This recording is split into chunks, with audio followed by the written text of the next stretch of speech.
네, 이런 가운데 올해 전국 버스와 지하철, 택시까지 대중교통 요금도 줄줄이 오를 예정입니다. 잠시 주춤했던 휘발유 값도 오르고 있습니다. 이 소식은 정원석 기자입니다. 택시는 당장 내일 모레 2월 1일부터 중형택시 기준으로 기본요금이 3,800원에서 4,800원으로 1,000원 더 오릅니다. 이에 더해 기본 요금 거리가 줄고 또 거리당 시간당 요금은 오르기 때문에 택시 요금 미터기가 더 빨리 돌아가게 됩니다. 지금 기본 요금이 4, 5천 원 정도라고 하면 엄두가 안 나서 정말. 그 15,000원인데 2만 원 네. 된다는 얘기잖아요. 그렇죠. 네. 그러면은 나는 못하겠다 이런 거. 정말 급하면 타기는 하겠지만 속쓰리네요. 경기도와 인천 등도 그동안 억누른 요금을 올릴 가능성이 큽니다. 버스와 지하철 요금도 빠지지 않습니다. 서울의 경우 버스는 1,500에서 1,600원, 지하철은 1,550에서 1,650원까지 오를 수 있습니다. 3,400원 정도의 부담을 질 수 있습니다. 30%는 좀 많이 오르는 것 같아요. 1,200원 정도는 뭐 감당할 수 있는데 뭐 3,400원이 올라간다. 그럼 좀 그런 것 같아요. 시민들의 발이 더 무거워질 텐데 휘발유 가격도 안심할 수 없습니다. 지난달 초에 비해 전국 주유소 휘발유 가격은 리터당 50원 가까이 올랐습니다. 지난해 싸게 사뒀던 재고가 점점 줄고 유류세 인하폭이 줄었기 때문입니다. 한 1,300원, 400원대? 이때가 좀 괜찮았던 것 같은데 지금은 좀 둔감해져서 이 상황만이라도 좀 유지를 해줬으면 좋겠어요. 상하수도 요금과 쓰레기 종량제 봉투 가격도 도미노처럼 이어질 예정입니다. JTBC 정원석입니다. 네, 이렇게 난방비 부담도 큰 상황 속에 먹거리 회사들도 가격을 올리고 있습니다. 과자와 아이스크림 값은 또 올리기로 했고 생수와 소화제 값도 올리고 있습니다. 가공식품 물가를 예의주시하겠다던 정부는 별다른 반응이 없습니다. 오원석 기자가 취재했습니다. 새해부터 가격이 오르는 먹거리 품목이 꽤 많습니다. 서울의 한 편의점에서 자주 찾는 품목들을 한번 골라 담아보겠습니다. 다음 달부터 몇몇 생수와 음료수, 아이스크림은 200원 안팎 오릅니다. 크림빵과 시리얼 소시지는 300원 더 비싸집니다. 물건을 담아봤는데요. 총 15,500원입니다. 그런데 다음 달부터는 같은 물건을 골라도 18,000원 넘게 줘야 됩니다. 이뿐만이 아닙니다. 가장 많이 팔리는 마시는 소화제도 200원 오릅니다. 소비자들은 안 그래도 난방비 폭탄을 맞아 주머니가 얇아진 상황인데 왜 하필 이때 한꺼번에 먹거리 가격을 올리냐며 불만을 터뜨립니다.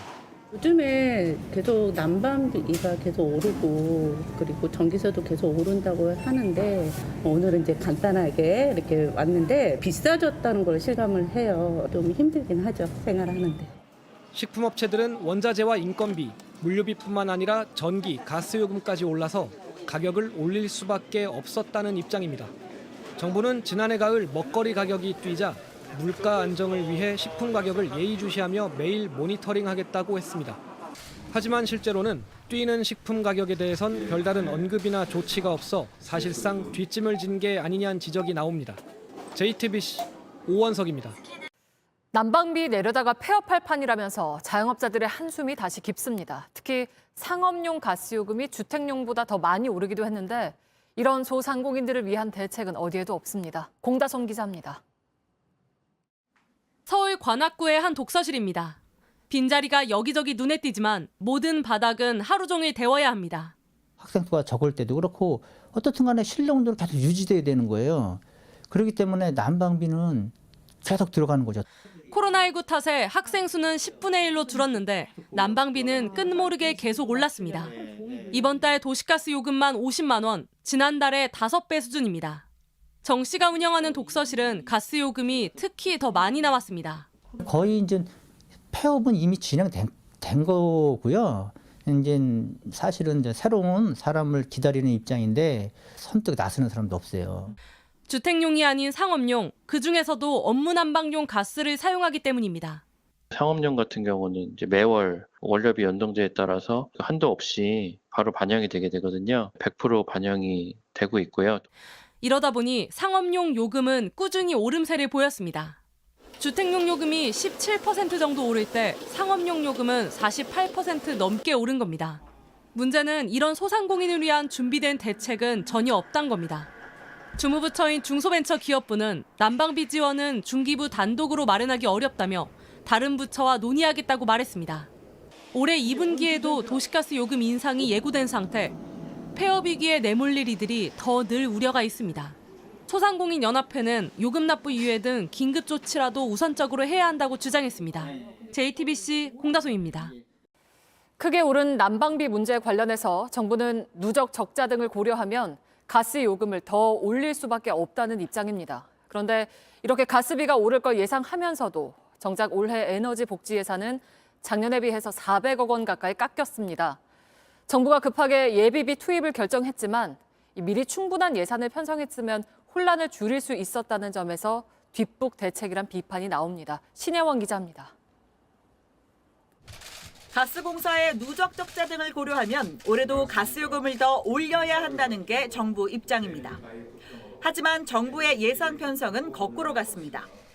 난방비 급등이 예상되는 상황이었지만 오히려 에너지 바우처 관련 예산을 500억 원 깎은 겁니다. 지원 대상도 30만 가구 넘게 축소됐습니다. 소관상임위인 산자위 회의에선 다시 1,000억 원 넘게 늘려야 한다는 의견이 나왔습니다. 동하절기 바우처 지원 단가 인상 등을 위해 1,065억 7,400만 원을 정액하는 한편 하지만 막판 예결위 심사를 거치며 대부분 없던 일이 됐습니다. 결국 지난해 대비 400억 원이 깎인 채 국회 문턱을 넘었습니다. 어제 정부가 부랴부랴 내놓은 난방비 긴급 대책엔 예비비 포함 최소 1,800억 원이 추가로 투입될 전망입니다. 정치권에선 추경 요구까지 나옵니다. 7.2조 원의 에너지 물가 지원금 지급 논의를 최대한 서두르자. 수백억 원이 삭감된 예산안 통과 한 달 만에 정부와 정치권 모두 뒷북 대책을 쏟아내고 있다는 지적이 나옵니다. JTBC 신혜원입니다.